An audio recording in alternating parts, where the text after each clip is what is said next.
One phrase. 3 words whispered in a dialect that shouldn't have existed in that room. That was all it stood between a tech mogul and financial ruin. In the high-stakes world of private art dealing, $150 million was on the table, and the documents looked flawless. The sellers were royalty. The provenance was ironclad. But they made one fatal mistake. They didn't look at the waitress pouring the water. They didn't know that Sophie Valenti wasn't just a server. She was the only person in the room who knew that the Count was lying. And she said it in perfect Sicilian. The private dining room at l'Orangerie in Manhattan wasn't just a restaurant. It was a vault. The walls were lined with velvet that cost more per yard than most people's cars, and the air smelled of truffle oil, aged mahogany, and silent desperation. Sophie Valenti adjusted the collar of her stiff white uniform. She was 26, with dark circles under her eyes carefully concealed by concealer, and hands that were rougher than they looked. To the men sitting at table 1, she was furniture. She was a ghost, a mechanism that refilled sparkling water and removed crumbs with a silver scraper. That was exactly how she needed it to be. "The lighting is adequate," the man at the head of the table said. His voice was deep, American, and laced with the kind of fatigue that only comes from having too much money and not enough time. This was Arthur Penhaligon. Sophie knew him, of course. Everyone knew him. He was the founder of Ether Systems, a defense contracting firm that had recently pivoted to private aerospace. He was worth $40 billion, give or take a market fluctuation. He was currently trying to buy his way into high culture to soften his image as a merchant of war. "It is not just adequate, Mr. Penhaligon," the man to his right purred. "It is divine. The atmosphere must be perfect for the unveiling." The speaker was younger, slicker.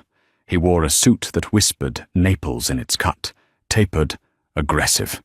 He had introduced himself as Vittorio Di Salvo. He claimed to be a count, hailing from one of the oldest families in Palermo. Sophie moved forward to pour the wine, a 1982 Chateau Margaux. She kept her eyes lowered, her posture submissive, but her ears were wide open. "We have the appraisal from the Geneva Free Port," Di Salvo continued, sliding a heavy, leather-bound folio across the table. "And the carbon dating results from the lab in Zurich. The pigment analysis confirms it, Arthur. The San Lorenzo is genuine." Sophie's hand didn't tremble, but her heart skipped a beat. The San Lorenzo. She knew that name.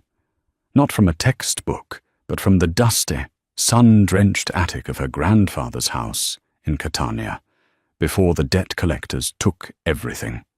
The San Lorenzo was a myth, a lost panel by Antonello da Messina, the master who brought oil painting to Italy in the 15th century. It had vanished during the earthquake of 1693.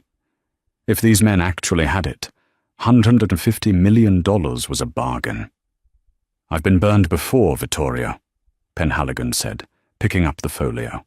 He didn't open it immediately. He stared at the Italian with cold blue eyes. "Last year, I bought a Modigliani that turned out to be a very expensive piece of canvas painted by a student in bright daylight." "This is no student work," Di Salvo said, his smile tight. He gestured to the third man at the table, a silent, hulking figure with grey hair and wire-rimmed glasses. "Signor Moretti, my archivist, has spent 3 decades tracing the lineage of this piece. It has been in the vault of the Whittaker family since the 1800s, hidden from the public eye." Sophie retreated to the shadows near the service station. She watched Moretti.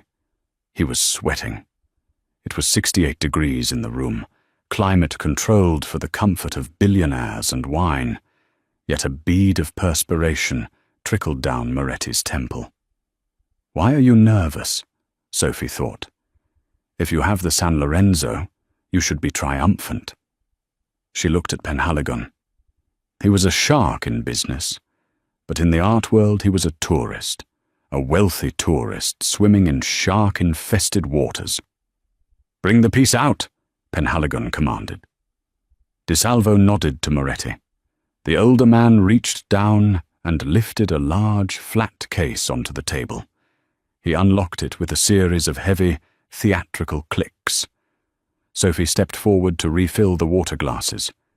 It was an excuse to get closer. She needed to see it. She had studied art history at Columbia before her father's gambling debts forced her to drop out and take this job. She knew Antonello's style, the geometric volume, the luminous eyes, the Flemish attention to detail. The lid was lifted.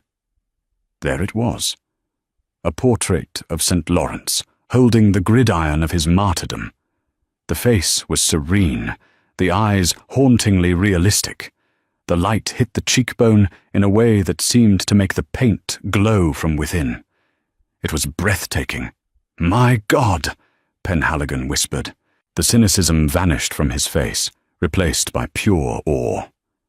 "It is the soul of Sicily," DeSalvo said softly. "And for the wired transfer of 150 million, it is yours." Sophie poured the water into DeSalvo's glass.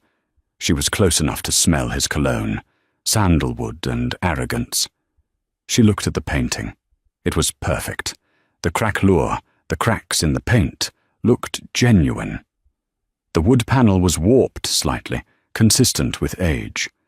But then her eyes drifted to the document spread out on the table next to the painting, the provenance. It was a deed of transfer, handwritten in faded ink, dated 1842. It detailed the movement of the painting from a monastery to the private collection of the Whitaker family.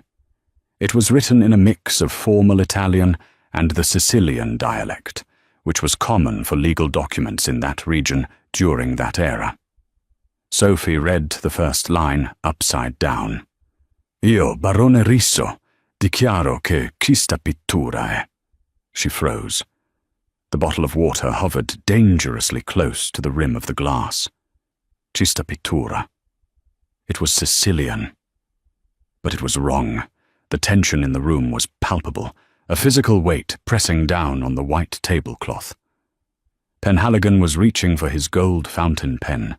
The contract for the sale was already sitting next to the painting. "The transfer details are all correct?" Penhaligon asked, hesitating one last time. "My lawyers have vetted everything with your team," DeSalvo assured him. "The bank in the Caymans is ready to receive the funds. Once the transfer is confirmed, Signor Moretti will personally escort the piece to your climate-controlled storage in Jersey." "Jersey," Penhaligon muttered. "It deserves the Louvre. But it's going to my bedroom." He uncapped the pen. Sophie's mind raced. She shouldn't interfere. If she spoke, she would be fired. Not just fired, blacklisted. In the high-end service industry, discretion was the only currency that mattered. You saw nothing. You heard nothing. You certainly didn't correct the guests. But she looked at the document again. The phrase written was "Questa pittura," this painting. In 1842, in the high formal dialect of Palermo, used by nobility like the Baron Riso, the feminine noun pittura wouldn't have been paired with cista, the specific aristocratic phrasing of that era, particularly in legal transfers involving the church, used a very specific gender agreement that had shifted in the late 19th century. More importantly, the handwriting used a specific loop on the letter F in the word fausu, false, or fatto, made. She squinted. The document was describing the painting's creation. Fatto a mano. No, the ink was brown, iron gale ink, which burns into the paper over time. But the edges of the letters were too clean. Iron gall ink halos. It bleeds microscopically into the fibers after 150 years. This looked crisp, laser-guided crisp. And then she heard DeSalvo speak to Moretti. It was a whisper in Italian, too fast for Penhaligon to catch. Sta andando liscio. Non fare casini adesso. It's going smooth.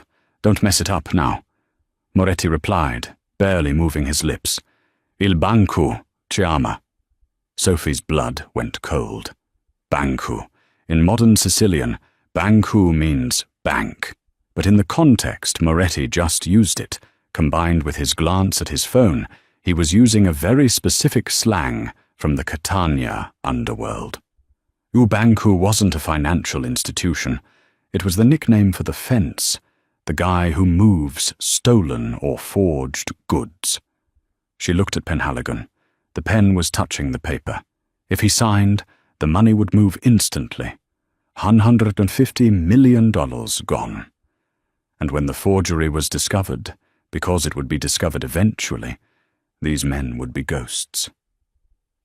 Sophie remembered her grandfather crying at the kitchen table, holding a letter from a bank that had taken his home because of a scam like this.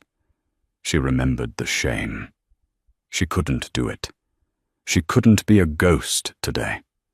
Sophie stepped forward to refill Penhaligon's water, even though his glass was full.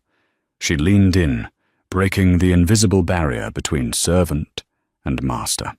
"Sir," she said. Her voice was low, steady, but it cut through the room like a dropped glass. Penhaligon looked up, annoyed. "What? I'm busy." DeSalvo snapped his fingers.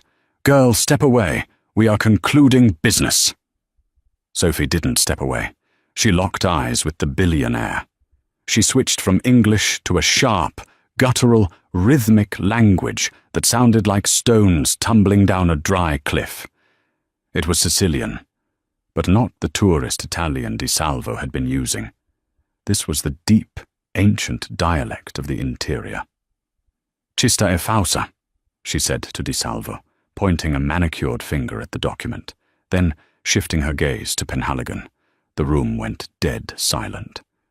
DeSalvo's face drained of color, then flushed with violent red. "Excuse me," he said in English. "What did you say to me, you stupid cow?" Penhaligon held up a hand, stopping DeSalvo. He looked at Sophie. He saw something in her face, not subservience, but a terrifying intelligence. "What did you say?" Penhaligon asked her. "English." I said, "This is fake," Sophie replied, her voice trembling slightly now that the adrenaline was peaking. "Not the painting. The painting is a masterpiece of forgery. But the document, the provenance, it's a lie." DeSalvo stood up, his chair scraping loudly against the floor. "This is an outrage. Arthur, are you going to let the help insult account?" "She's probably high." "Manager. Get the manager." "Sit down, Vittorio," Penhaligon said. His voice was quiet, but it carried the weight of a man who owned private armies. He looked at Sophie. "Explain. You have 30 seconds before I have security throw you out the window." "The deed of transfer," Sophie said, pointing to the aged paper. "It's dated 1842. It uses the phrase, la nobile pittura. But look at the dialect conjugation in the third line. Avisi statu." "So?" DeSalvo spat. "It is Sicilian. You think a waitress knows better than a professor of history?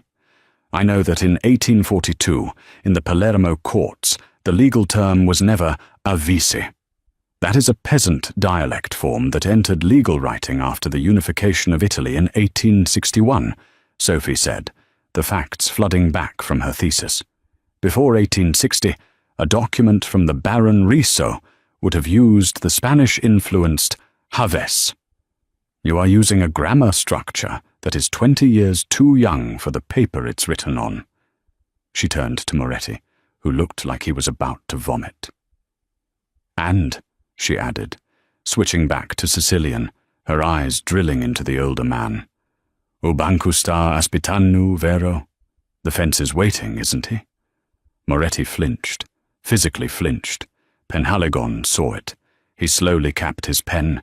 He placed it back in his pocket. "Get out," Penhaligon said. DeSalvo puffed up his chest. "Arthur, You cannot possibly listen to this. I said, "Get out," Penhaligon repeated. He didn't look at the Italian. He was looking at the painting, looking at the tiny, imperceptible flaws he had missed. "Leave the painting. Leave the documents. If she's wrong, I'll wire you the money plus a $10 million apology fee tomorrow. If she's right, you better hope you're on a plane before my security team finishes their audit." DeSalvo looked at Penhaligon, then at the painting. He realized he had lost control of the room. He grabbed the folio, but Penhaligon's hand slammed down on it. "The documents stay," the billionaire growled. DeSalvo sneered, his mask of nobility slipping completely. He looked at Sophie with eyes full of pure, unadulterated hatred. "You have made a grave mistake, Signorina." "Go!" Penhaligon barked. DeSalvo and Moretti fled. They didn't walk. They scrambled out of the private room, abandoning the painting in their haste to escape the looming audit. The door clicked shut. Sophie stood there, her heart hammering against her ribs like a trapped bird. She was alone with Arthur Penhaligon and a fake masterpiece. Penhaligon picked up his glass of wine, swirled it, and took a sip. He was calm again. Terrifyingly calm. "So," he said, turning his gaze to her, "who the hell are you, Sophie?" Sophie didn't answer immediately. The adrenaline crash was hitting her. Her knees felt like water. I'm a waitress, sir. I apologize for the outburst. I will clear table 4, and then I will resign." She reached for the water pitcher, relying on muscle memory to keep her grounded. "Stop," Penhaligon said. He gestured to the empty chair where DeSalvo had been sitting. "Sit down." "Sir, I can't. It's against protocol. I just saved myself $150 million because you know 19th century Sicilian contract law. I think we can waive the restaurant protocol." "Sit." She sat. The velvet chair felt foreign, too soft, like it was trying to swallow her. "You're not just a waitress," Penhaligon stated, not asking. "You scanned that document like a forensic analyst. The dialect, the ink flow. Who are you?" "My name is Sophie Valenti," she said, looking at her hands. "My father was Marco Valenti." Penhaligon's eyebrows raised a fraction of an inch. "Marco Valenti, the authenticator, the man who found the lost Titians in 08? And the man who was disgraced in 15 for certifying a fake Vermeer," Sophie whispered. "He didn't know it was fake. He was set up, but it ruined him. The debt killed him. And you?" "I was his apprentice since I was 6. I was finishing my PhD at Columbia when the money ran out. Now I serve wine to people who buy art they don't understand." Penhaligon laughed. It was a dry, sharp sound. "Touché. So tell me, Sophie, is the painting worthless?" She looked at the St. Lawrence. "No, it's beautiful. It's likely an 18th century copy, probably painted by a student of the Neapolitan school. It's worth maybe $50,000 as a decorative piece.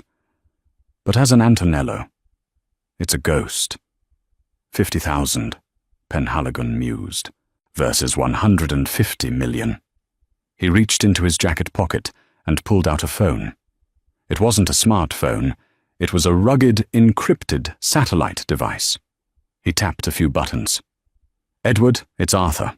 I need a full background check on a Vittorio DeSalvo and a Stefan Moretti.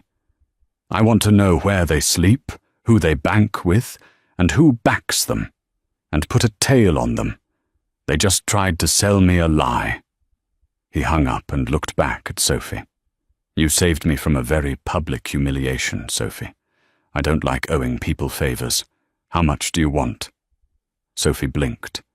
"I don't want your money, Mr. Penhaligon." "Everyone wants money." "I want my name back," she said, surprising herself. "I want the Valenti name cleared. Those men, DeSalvo, he didn't just find a forger. That painting, the technique. I recognize it. You recognize the forger? I think so, Sophie said slowly.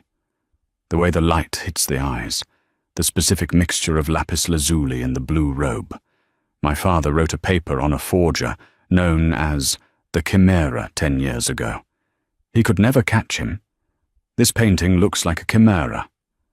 Penhaligon leaned forward, his interest piqued. The boredom was gone.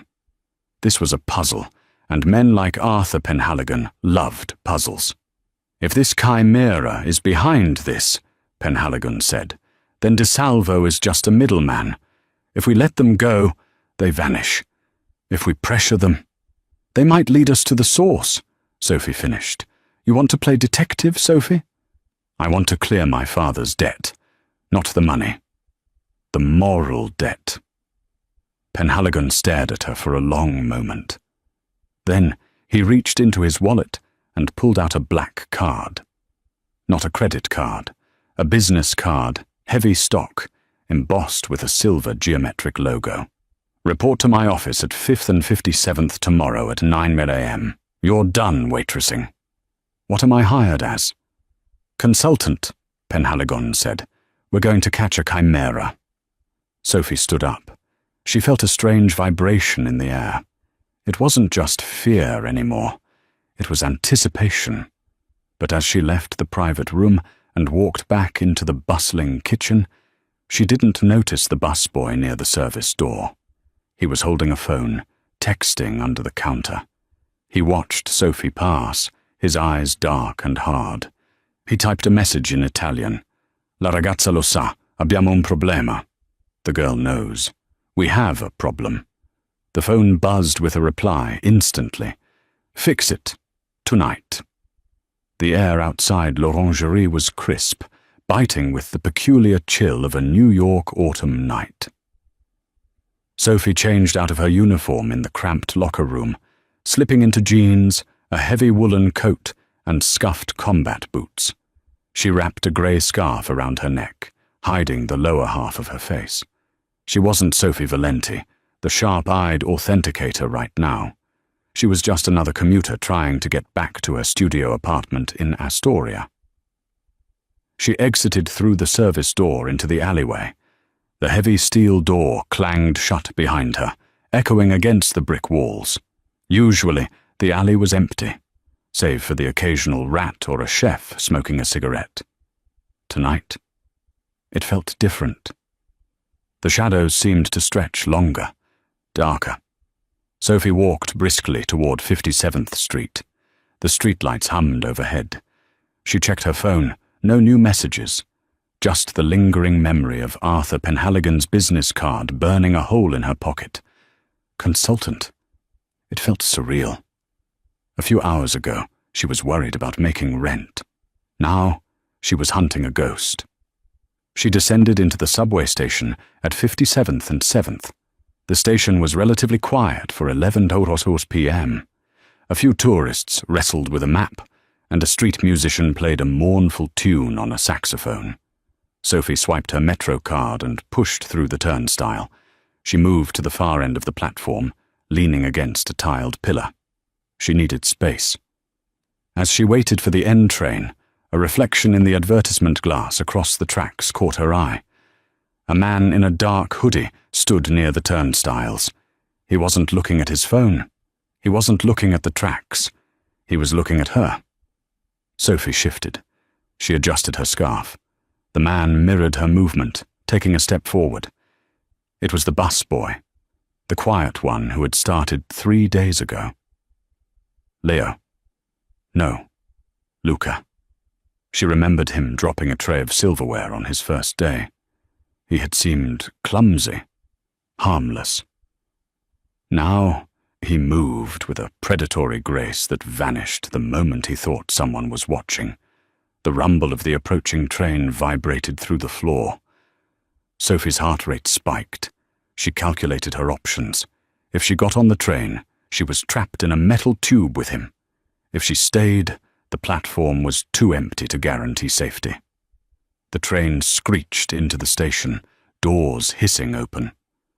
Sophie stepped into the third car. Luca stepped into the fourth. The doors closed. The train lurched forward. Sophie moved down the car, past a sleeping construction worker and a couple arguing in hushed tones. She kept her eyes on the connecting door between the cars. Through the scratched glass, she saw him. Luca was moving through the fourth car, pushing past people, his eyes locked on her silhouette. She needed to get off. Not at her stop. He would know her address from her employee file. She needed a public place. Times Square. The train slowed for 49th Street. Not big enough. She waited. The seconds stretched like rubber bands. Luca was at the door now. He wasn't hiding it anymore. He pulled something from his pocket. It wasn't a phone. It was a folded blade glinting under the harsh fluorescent lights. Sophie gasped. Panic, cold and sharp, washed over her. This wasn't just intimidation. This was a clean-up operation. The train pulled into Times Square 42nd Street, the massive hub. The moment the doors opened, Sophie bolted. She didn't walk, she sprinted, shoving past a group of teenagers. "Hey, watch it!" someone yelled.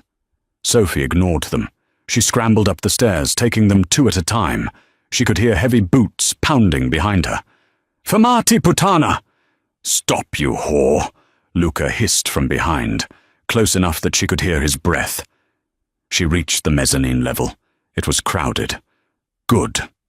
She weaved through the throngs of tourists, using them as human shields. She aimed for the shuttle to Grand Central, the longest corridor. But Luca was fast. He cut off her angle, vaulting over a turnstile. He was 10 feet away. Sophie scanned for police. None. She saw the exit to 7th Avenue. She pushed through the revolving gate, bursting out into the cool night air and the blinding neon of Times Square. The lights were disorienting, a chaotic kaleidoscope of ads. She turned right, heading toward the crowd near the TKTS red steps. A hand grabbed her shoulder. Hard. Sophie spun around, swinging her heavy tote bag with all her strength. It connected with Luca's face with a satisfying thud. Her hardback copy of Vasari's Lives of the Artists, doing more damage as a weapon than it ever had as a textbook. Luca stumbled back, blood spurting from his nose. He cursed, reaching for his knife again. "Help!" Sophie screamed. "He has a knife!" A few tourists backed away, holding up phones to record. No one stepped in. Luca lunged. Suddenly, a black SUV mounted the curb, tires screeching. The back door flew open before the car even stopped. "Get in!" a voice commanded. Sophie didn't think. She dove into the back seat.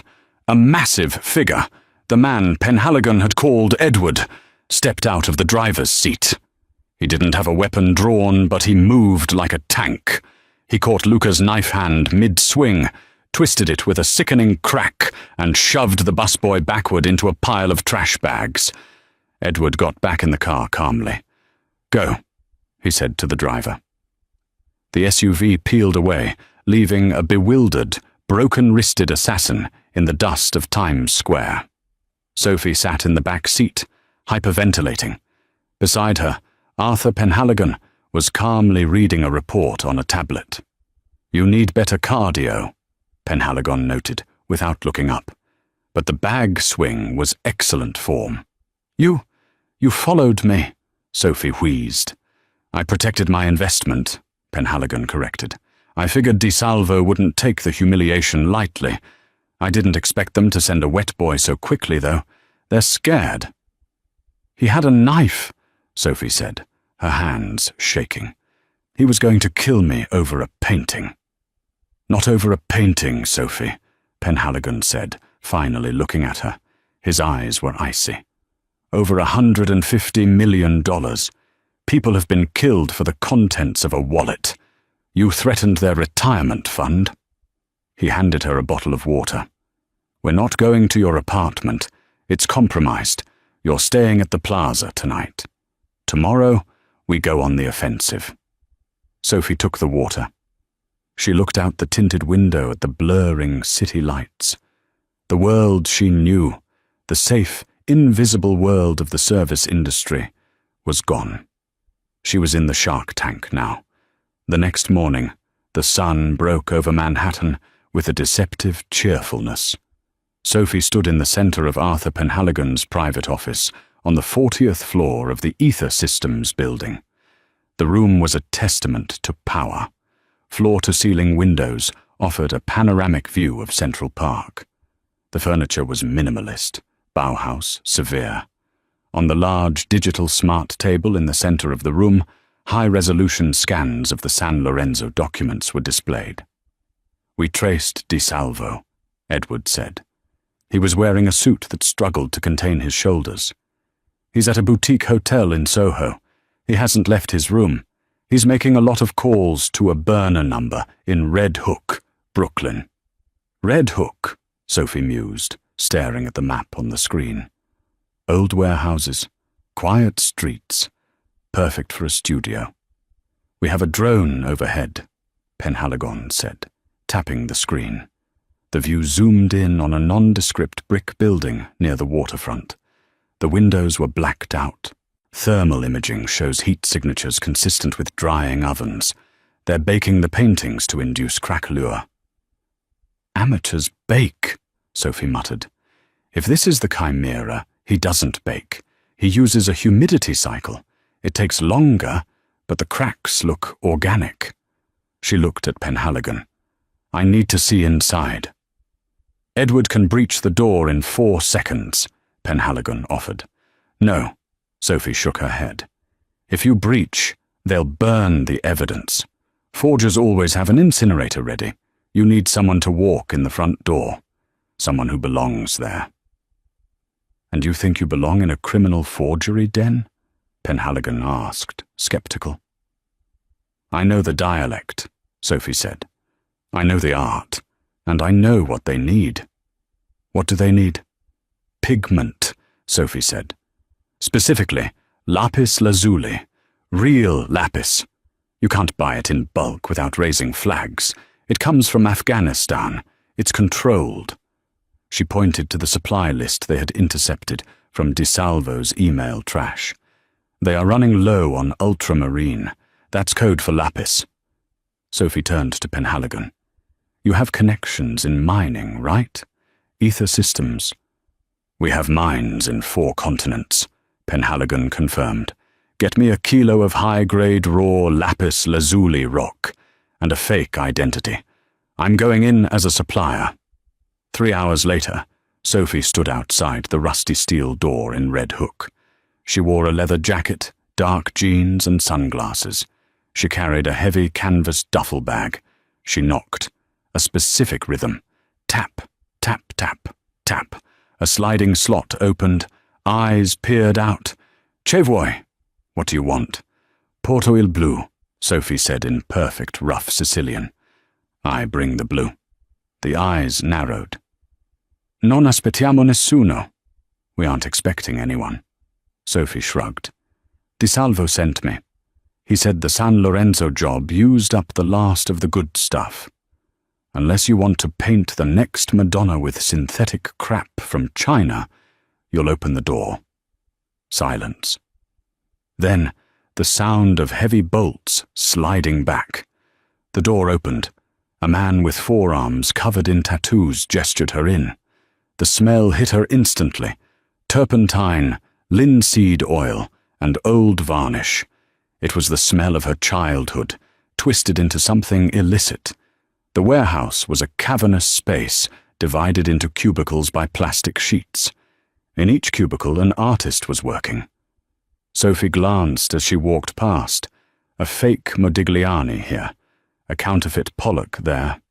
It was a factory, a mass production line of lies. The guard led her to an office at the back, suspended on a metal mezzanine overlooking the floor. Inside, a man sat behind a desk cluttered with art books and chemistry sets. He was small, balding, with spectacles on a chain. He looked like a kindly grandfather. This was not the face of a criminal mastermind. "You have the lapis?" the man asked softly. His voice was cultured, northern Italian, not Sicilian. Sophie dropped the bag on the desk. She unzipped it, revealing the jagged, brilliant blue rocks. The man's eyes widened. He reached out, touching the stone with reverence. Magnificent. DiSalvo usually sends me dust. This is pure. I work for the source now, Sophie lied smoothly. DiSalvo is sloppy. He almost burned the San Lorenzo deal. The man sighed, taking off his glasses. Vittorio is a fool. He rushes things. Art cannot be rushed. Entropy cannot be rushed. He looked at Sophie. You have a good eye, Signorina. You noticed the need for the blue. Who are you? I'm just the delivery girl, Sophie said. She scanned the room. On the wall behind him, there was a calendar. A date was circled in red. Tonight, and a location. The Van Buren estate. The Van Buren estate? Sophie asked, feigning casual interest. Big sale. The man froze. His demeanor shifted instantly from artist to guard dog. You read too much. You are paid to deliver, not to read. He opened a drawer. Sophie tensed, expecting a gun. He pulled out a stack of cash. Take this, and leave. Tell Vittorio if he sends strangers here again, I will dissolve his next commission in acid. Sophie took the money. Pleasure doing business. She turned to leave, but her eyes caught one last detail. On the man's desk, under a magnifying glass, was a photo. An old black and white photo of a group of men standing in front of a gallery in Florence, circa 1990. One of the men was her father, Marco Valenti, and the man standing next to him, with an arm around Marco's shoulder, was the man sitting at the desk. Sophie's breath hitched. She forced herself to keep walking.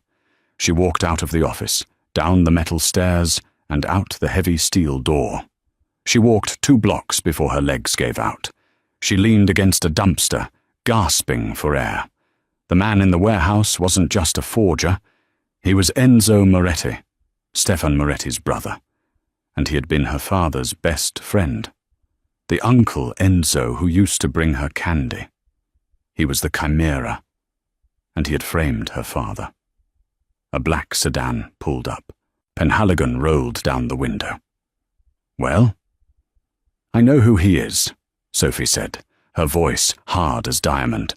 And I know where the money is going tonight. Get me a dress, Arthur. We're going to a party. The Van Buren estate was a Gothic revival mansion on the Hudson River, usually reserved for charity galas and weddings. Tonight it was hosting the Solstice Auction, an event so exclusive it didn't exist on Google. The driveway was lined with Bentleys, Rolls-Royces, and vintage Ferraris. Sophie stepped out of Penhaligon's limousine. She was transformed. Gone were the jeans and the waitress uniform. She wore a floor-length gown of midnight blue silk that shimmered like the lapis she had delivered earlier. Her hair was swept up, exposing the graceful line of her neck. She wore a simple diamond choker, a loan from Penhaligon's private vault. She looked like old money. She looked like she owned the place. Penhaligon offered her his arm. He wore a tuxedo, with the ease of a man who was born in one. Remember, Penhaligon murmured, as they ascended the stone steps. We are here to buy the San Lorenzo. I thought we established it was a fake, Sophie whispered back. We need to flush them out. We bid on it. We forced DiSalvo to come out of the woodwork to claim the victory. Then we drop the hammer. They entered the grand ballroom. It was dimly lit, chandeliers glowing with low wattage. The attendees wore masks, elaborate Venetian masquerade masks. Anonymity, Sophie noted, putting on a delicate silver mask, makes it easier to spend dirty money. The auction was already underway. A Roman bust was being sold for $3 million. Sophie scanned the room. She was looking for DiSalvo, or Enzo. Ladies and gentlemen, the auctioneer announced, and now the crown jewel of the evening, Recently rediscovered from the Whitaker collection, the St. Lawrence by Antonello da Messina.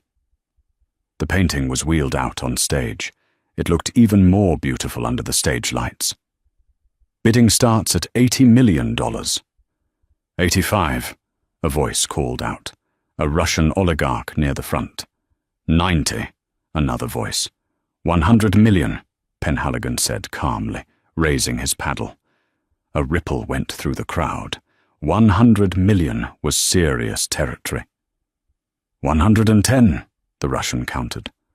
150, Penhaligon said. Silence.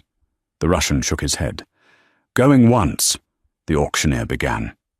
200 million, a voice rang out from the back of the room. Sophie turned. It was a man in a gold mask. He walked down the center aisle. Who is that? Penhaligon whispered. That wasn't part of the plan. DeSalvo doesn't have the capital to shill bid that high. Sophie watched the man walk. There was something familiar about his gait, the limp, the slight drag of the left leg. It wasn't DeSalvo, and it wasn't Enzo. The man reached the front. He looked directly at Penhaligon, then at Sophie. He reached up and removed his mask. Sophie felt the blood drain from her face. Her vision tunneled. It was an older man, grey-haired with a scarred face, but the eyes were unmistakable. Hello, Sophie, the man said. It was Marco Valenti, her father. Dead for 5 years. Or so the funeral-closed casket had claimed. Dad? Sophie whispered, the word barely escaping her throat. 200 million, Marco repeated to the auctioneer, smiling a smile that didn't reach his eyes. And I'll pay in cash. The room erupted in whispers. Penhaligon looked at Sophie, his expression shifting from confusion to suspicion. Sophie, Penhaligon said, his voice low and dangerous. You said your father was dead. You said he was the victim. He was, Sophie cried, backing away. I saw the certificate. I saw the body. Well, the casket. Did you? Marco asked, stepping closer. Or did you see what you wanted to see? It was easier to disappear, Sophie. The debt was too high. I needed a clean slate. Enzo provided the skills. I provided the history. We are the chimera, darling. Not him. Us. He gestured to the painting. I painted that, Marco said proudly. My masterpiece. And you, my brilliant daughter, almost ruined the sale with your pedantic obsession with Sicilian grammar. I taught you too well. DeSalvo stepped out from the shadows of the stage curtains, grinning. He was holding a pistol, discreetly tucked against his side, but visible to Penhaligon. The family reunion is touching, DeSalvo sneered. But Mr. Penhaligon knows too much, and now so does the little waitress. Penhaligon stepped in front of Sophie. You're not walking out of here, Marco. Security is on the way. Your security is dealing with a fire alarm in the West Wing, Marco said smoothly. I planned this venue, Arthur.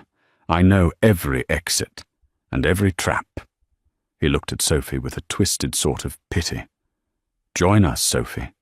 You have the eye. You have the talent. We can rule the market. Or you can go down with the billionaire. Sophie looked at the man she had mourned for 5 years, the man whose honor she had fought to restore, the man who had let her scrub floors and live in poverty while he played games with millions. She looked at Arthur Penhaligon, a stranger who had treated her with more respect in 24 hours than her father had in a lifetime of lies. I'm not a forger, Sophie said, tears streaming down her face, but her voice steady. I'm an authenticator. And I spot a fake. She grabbed a heavy crystal decanter from a nearby waiter's tray. And you, Dad, you're the biggest fake in this room. She smashed the decanter onto the floor. The sound was like a gunshot. Run! Sophie screamed to Penhaligon. DeSalvo raised the gun. The sound of the heavy crystal decanter smashing against the marble floor was not just a noise. It was a detonation. It shattered the polite, hushed atmosphere of the auction like a hammer striking a pane of glass. For a fraction of a second, the room held its breath, suspended in shock. Then, chaos erupted. "Run!" Sophie screamed, the word tearing from her throat. She didn't wait for Arthur Penhaligon to process the command. She grabbed the sleeve of his tuxedo and shoved him hard toward the service corridor, concealed behind the velvet drapes of the stage. Behind them, the spell of the evening broke. DeSalvo, panic flaring in his eyes, raised his pistol. He fired blindly, the shot cracking through the air with a deafening report. The bullet missed them by feet, impacting a massive gilt-framed mirror behind the bar. Glass showered down like jagged rain, sending the elite attendees, billionaires, heiresses, and art moguls scrambling over overturned Louis XIV chairs, their screams drowning out the auctioneer's frantic pleas for calm. "Get the painting!" Marco Valenti's voice roared over the din, abandoning his persona of the sophisticated collector. His face was twisted, veins bulging in his neck. "Forget them, you idiot! Secure the panel!" DeSalvo hesitated, his gun wavering between the fleeing witnesses and the $150 million fraud resting on the easel. Greed, predictable and consuming, won out. He cursed viciously and turned back to the St. Lawrence, desperate to save the fortune before the crowd trampled it. That split second of hesitation was the only grace Sophie and Penhaligon would get. They burst through the heavy velvet curtains, stumbling into the blindingly bright, sterile white light of the estate's industrial kitchens. "My car is on the north side," Penhaligon panted, his composure finally cracking. He ripped his bow tie loose, his chest heaving. "It's armored. If we can make the perimeter, we're safe." "They won't let us leave that easily," Sophie said, her breath hitching. The midnight blue silk gown, so elegant in the ballroom, was now a heavy, constricting cage. She hiked the skirt up with one hand, her heels clicking rapidly against the tile. "My father. He didn't just pick this venue for its prestige. He knows the layout. He said he planned the traps." As if the house itself was listening to her fear, the overhead fluorescent lights died with a heavy electrical thunk. Instant darkness swallowed the corridor, followed a heartbeat later by the crimson wash of emergency mood lighting, the air filled with the mechanical groan of heavy steel bolts engaging. Clang! Clang! Clang! The fire doors at the end of the corridor sealed shut. "Lock down," Penhaligon muttered, pushing against the crash bar of the nearest exit. It was immovable. "He sealed the building. We're rats in a maze." Sophie's mind raced, cycling through blueprints she had never seen but could imagine, based on how her father's mind worked. Marco Valenti was a man of contingencies. He loved secrets. He loved places that didn't appear on maps. "The wine cellar," Sophie gasped, the realization hitting her like a physical blow. "The Van Buren estate has a Prohibition-era cellar. It uses a manual dumbwaiter system to lift crates to the loading dock. It's mechanical, old-school gears and pulleys. He wouldn't have been able to wire it into the digital lockdown." "Lead the way," Penhaligon said, trusting her instinct without question. They scrambled down a narrow, spiraling flight of stone stairs located behind the pantry. The air grew rapidly colder, the sterile smell of the kitchen replaced by the damp, earthy scent of subterranean stone, wet cork, and centuries of dust. It was the smell of the past, the smell of the archives where Sophie had spent her childhood watching her father work. They reached the heavy oak door of the cellar. Penhaligon threw his weight against it, his shoulder colliding with the wood. With a groan of rusted hinges, the door gave way. They spilled into the cavernous room. Rows of dust-covered bottles stretched into the darkness like silent soldiers guarding a tomb. "The dumbwaiter should be on the south wall," Sophie whispered, moving forward. "I'm afraid that lift is out of service," a voice echoed from the shadows. Sophie froze. Her blood turned to ice.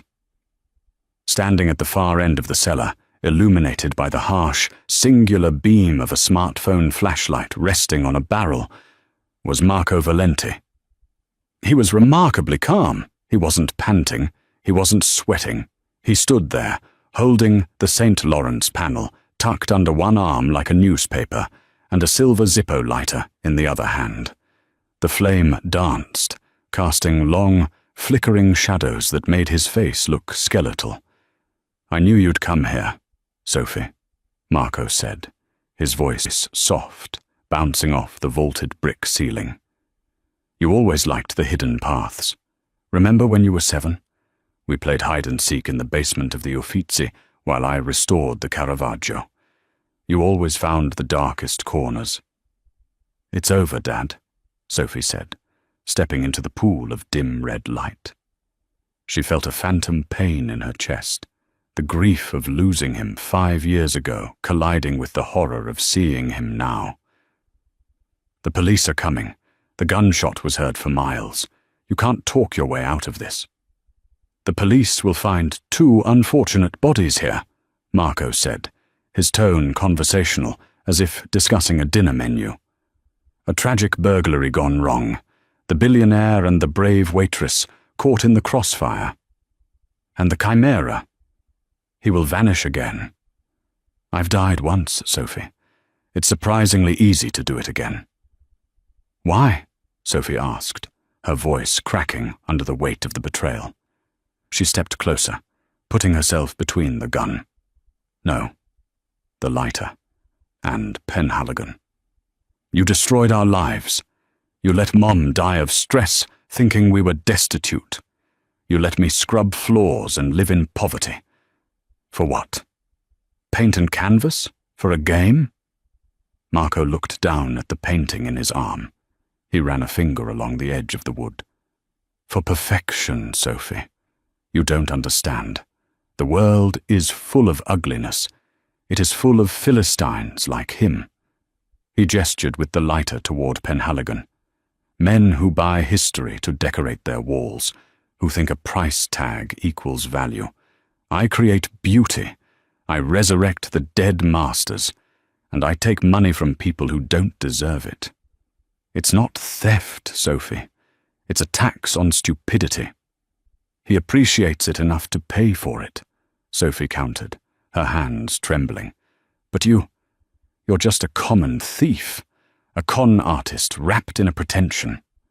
Marco's face twisted. The calm mask shattered, revealing the narcissist beneath. "I am an artist. I am greater than Antonello. I fixed his mistakes." "You're a photocopier," Sophie yelled, the words echoing violently in the small space. "You have no soul, Dad. That's why your original work never sold. That's why you had to steal the names of dead men to feel important." The insult hit its mark deeper than any bullet. Marco roared, a sound of pure animal rage. He dropped the lighter. His hand went to his belt, pulling out a tool he had used 1,000 times to create art, a palette knife. But this one had been sharpened to a razor's edge, a tool of creation turned into a weapon. "Arthur, go!" Sophie shouted. But she didn't run. She couldn't run. This was the monster she had helped create by believing in his myth. As she had run through the kitchen, her hand had closed around the handle of a heavy cast-iron skillet hanging from a rack. It was a tool of the service industry, heavy, black, utilitarian, the opposite of the delicate, refined art world. Marco lunged. He moved with surprising speed for an older man, slashing the knife through the air in a vicious arc aimed at her face. Sophie didn't retreat. She ducked under the clumsy, rage-fueled swing. She used the momentum of her own fear, swinging the heavy iron pan upward with every ounce of strength she possessed. Crack! The cast iron connected with Marco's wrist. The sound of bone breaking was sickeningly loud in the confined acoustic of the cellar. Marco howled, dropping the knife. He stumbled back, clutching his shattered wrist. The St. Lawrence slipped from his grasp. It fell face down onto the damp, unforgiving concrete floor. "No!" Marco screamed, ignoring his injury, diving for the panel rather than attacking Sophie. He scrambled on his knees, desperate to save the lie he loved more than his own daughter. At that moment, the oak door behind them exploded inward. Splinters of wood showered the room like confetti. Edward stood in the frame, massive and imposing, looking like a statue of retribution in a dust-covered suit. Behind him, armed tactical teams swarmed in, the red beams of their laser sights cutting through the gloom, painting Marco's kneeling form with dots of crimson light. "Step away from the painting," a heavily armored officer commanded, his voice amplified. Marco froze. He looked at the police, then at the cracked painting, and finally, up at his daughter. The rage was gone, replaced by a pathetic, desperate pleading. DeSalvo was dragged into the room a moment later, handcuffed and bleeding from a cut on his forehead. He had tried to breach the perimeter and failed. Penhaligon stepped forward, adjusting his cufflinks with shaky hands, regaining his composure. He walked over to where the painting lay on the floor. He picked it up. The fall had cracked the centuries-old wood panel down the middle. The face of the saint was split in two. "A pity," Penhaligon said dryly, looking at the wreckage. It really was a very good fake. Marco fell back on his heels, defeated. Tears streamed down his face, not for his daughter, but for his work. He looked at Sophie, his eyes imploring. "Sophie, tell them," Marco begged, his voice trembling. "Tell them I was forced. Tell them DeSalvo made me do it. You're my daughter. We're family. We can still fix this." Sophie looked down at the man who had been her hero. She looked at the man she had mourned, the man whose honor she had fought to restore. She saw him clearly for the first time, not as a misunderstood genius, but as a small, selfish man who would burn the world to admire the flames. She switched to English, her voice clear, cold, and utterly final. "I don't know this man," she said to the police officer, holding her father's gaze until he flinched. "My father died 5 years ago. This man is just a fake." 3 weeks later, the private gallery at the top of the Ether Systems Tower was open to the public for the first time in its history. The exhibition was titled The Art of Deception, A History of Forgery. The room was filled with the same socialites and collectors who had been at the auction, but the mood was different. There was no pretense of solemnity. There was a buzz of excitement. The centerpiece of the room was the St. Lawrence. It was displayed in a hermetically sealed glass case, the crack down the middle left unrepaired, a scar of its history. The plaque underneath did not list Antonello da Messina as the artist. It read, "St. Lawrence, Counterfeit. Artist, the Chimera, Marco Valenti. Status, exposed by Sophie Valenti." Sophie stood in front of it, holding a flute of champagne. She wasn't wearing a waitress uniform, nor a borrowed ball gown. She wore a tailored charcoal suit, sharp and professional. She looked like she belonged, not as a servant, but as the master of the house. "It draws a bigger crowd as a known fake than it ever would have as a suspected real one," Arthur Penhaligon said, appearing beside her. He looked relaxed, the tension of the chase replaced by a respectful camaraderie. "People love a scandal," Sophie replied, taking a sip of the wine. It tasted better than any vintage she had ever served. "And they love a story. It gives the object meaning." "You did good work on the catalogue," Penhaligon said, turning to face her. "The board is impressed. The insurance investigators are singing your praises. They want to know if you'll stay on as the chief curator for the foundation. Permanent contract. Name your price." Sophie looked out the floor-to-ceiling window at the Manhattan skyline. She thought about the restaurant, the aching feet, the invisible life she had led. She thought about the fine print she had read on a fake deed, and how 3 words had changed her entire existence. "I have one condition," she said, meeting his eyes. "Name it." "I don't just want to curate the pretty things, Arthur. I want full autonomy to investigate the collection. If I find a fake, no matter how expensive, no matter who sold it to you, we out it. We burn the lies. All of them." Penhaligon smiled. It was a genuine smile, one that reached his eyes. "I wouldn't expect anything less," he said. He raised his glass. "To the truth." Sophie clinked her glass against his. The crystal rang out, a clear, perfect note that lingered in the air, authentic and unbreakable. "To the truth," she said softly, "and to reading the fine print in Sicilian." And that is how a single phrase in a forgotten dialect saved a fortune and exposed a master criminal. Sophie Valenti didn't just spot a typo. She spotted a crack in the reality her father had built. It's a reminder that sometimes the most valuable asset in the room isn't the money on the table.